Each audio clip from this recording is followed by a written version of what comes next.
Okay, here is a quick video on how to use this flow chart for deciding how to solve triangles, almost any type of triangle. So you start up at the top here. You're given 3 pieces of information out of 6 possible things. Triangles have 3 vertices with capital letters, 3 side lengths with lowercase letters.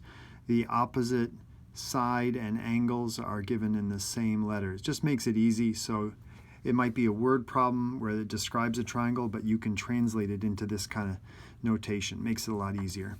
It's always going to be something like, there's A, there's little a, there's B, there's little b, there's C, there's little c. And it can be turned around, flipped over, but it's just that basic configuration.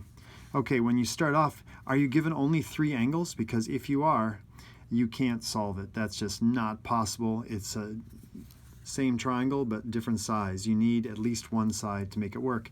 So is the triangle a right triangle? If it's a right triangle, then just use SOHCAHTOA, right triangle trig, and you're done. That's a separate set of skills you can work on. Is the information given 3 sides? Is it side, side, side? If it is side, side, side, you got to check to see if it's a triangle. You might have a long side and 2 itty-bitty little short triangle sides that won't make a triangle. So do the 2 short ones add up to be some number bigger than the longer side? If no, then it's inconceivable that you would get a triangle. It does not work. But if it is yes, then you're going to solve for the largest angle that's opposite the longest side using the law of cosines. That's the easiest way to do it. You can actually pick almost any one, but it's just easier if you get that obtuse angle out of the way first with the longest side opposite it. Then if you do that, you go on to solve the remaining sides using law of sines, and then you can just use the triangle sum for the third of your angles. If it's a side, side, side, this gives you one angle, this gives you the second, and then subtraction from 180 gives you the third, and you're done. That's if it's side, side, side. If it's not side, side, side, then decide, is it side, angle, side? Because if that is, those are the 2 cases that go to the law of cosines. And then again, you do law of sines, and you're done. Okay, so if it's not side, side, side, and it's not side, angle, side, then you go down and you consider, could it be the dreaded case of side, side, angle? And if it is, you go up and do that. But if it's not side, side, angle, then you know it's got to be angle, side, angle, or angle, angle, side. That's the only 2 remaining possibilities, and that is solved using law of sines. And you go through it, and you're done. If it is the dreaded case of side, side, angle, then you go and you draw it out, and you draw that ray that goes forever, and this is your given angle. That's your given angle. This I'm calling the fixed side, and this is where the hinge is, so this is the hinge side. And your question is this so short that when it swings it doesn't make any triangle? Is it possibly just right and touches in one place? Is it longer than the gap and hits in 2 places? Or is it so long that it can only hit out here and then hits once? So once you've drawn it in the standard position with your given angle, then you ask yourself, is this hinge side longer than this fixed side? That's the easiest one, because if it is, then you have one triangle and you go over to the law of sines and solve that. If it is not longer, then it gets to be more problematic. And you ask yourself, after you find the gap, figure out what this gap is right here. That's the gap. And you find the gap by just taking this given angle and multiplying the sine of that angle times the fixed side. It's really just solving this little mini right triangle that you should know how to do. And then you get the gap, and then you ask yourself, is your hinge side long enough to bridge the gap? Okay, well, is the hinge side longer than the gap? If it is not, then it's no triangle, because it's just some little short side up there that's swinging in the breeze and can't bridge the gap. If it is longer than the gap, then it will make 2 triangles, because we already know that it's not longer than the fixed side. So that's the kind of the Goldilocks amount, where this hinge side is longer longer than the gap, so it bridges the gap, but shorter than the fixed side. So it'll come here and hit, and then swing over and hit in a second place like that. And so if that's the case, there are two possible triangles, and draw each separately. You're going to wind up with a triangle that's like this, where it hinges and hits out here, and then when it hits in a second place, goes below and hits in a second place, you'll get a triangle that looks like this. So this is the one triangle, like that, and then this is the other one, like that. And you got to solve for each of them, and that you do by going over and just using the law of sines. Okay, so let's diagnose. Here are 6 possible scenarios and see if you can do them. All right, so I'll scroll through these, and you can slow it down and pause and see if you can identify all 6 of these. All right, pause and identify all 6, and then here's the solution. All right, so if you look at this one, this is angle, angle, and side. So if you've got 2 angles and a side, and you go through the whole flow chart, you'll be saying no to a lot of stuff, and you'll wind up here at angle, angle, side, and you'll go right into law of sines. So you'll solve this using law of sines. This one is 3 sides, and you'll early on discover that this is side, side, side, and then you ask yourself, is that going to make a triangle? Well, 3 plus 5 is not bigger than 10, so this would be no triangles. This will be 1 triangle. This is 0 triangles. If this became 15, now let's see, if this, we'd have to change some of these. If this is 13, right there, then 5 plus 10 is 15, and that's greater than 13. And if we made it like this, you'd put the longest side down there. That's usually easier. Then go 10 and 5. Sketch it approximately realistically.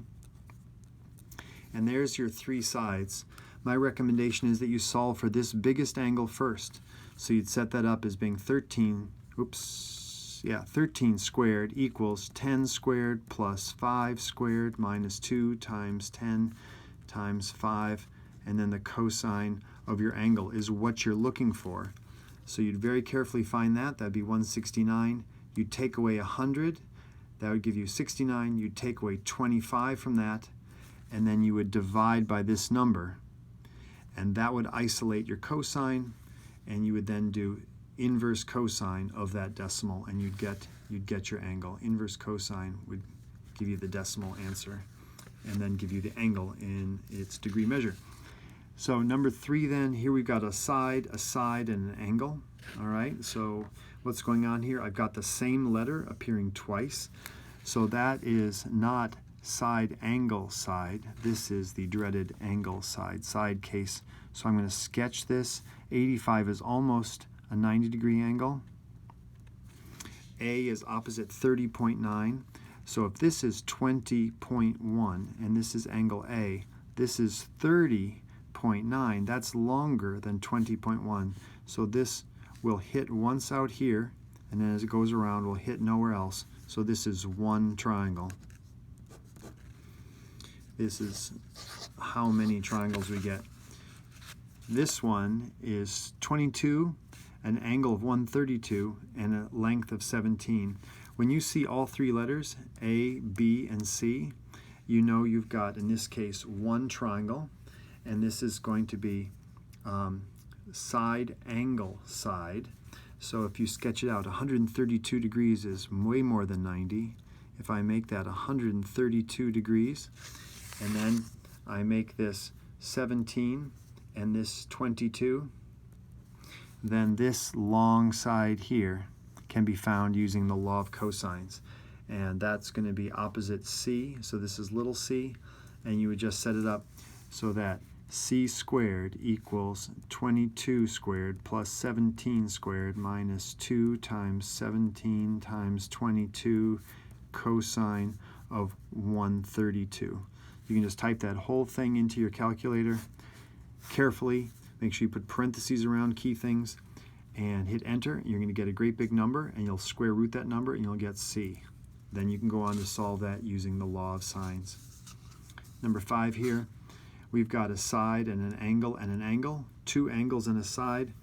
That is going to be one triangle. This is also one triangle. This is one triangle. Let's sketch it out. A, oh my goodness, A is 90. So that is a right triangle, okay? So then that means that you can put like B right here is 13 degrees. We can just use SOHCAHTOA and solve that quickly, all right? You know how to do that. This one here, 100 for a length, 33 degrees for an angle, and then here the letter is repeating. Anytime the letters repeat and you've got 2 sides and an angle, this is the scary case of angle, side, side. So let's sketch it out in standard position. There's our ray that goes forever. Here's approximately 33 degrees. It's a little bit more than a third of a 90-degree angle. If this is angle B, then the opposite side is going to be 72. So this is the 100 right there. And the hinge side, like I said, is opposite the angle with its same letter.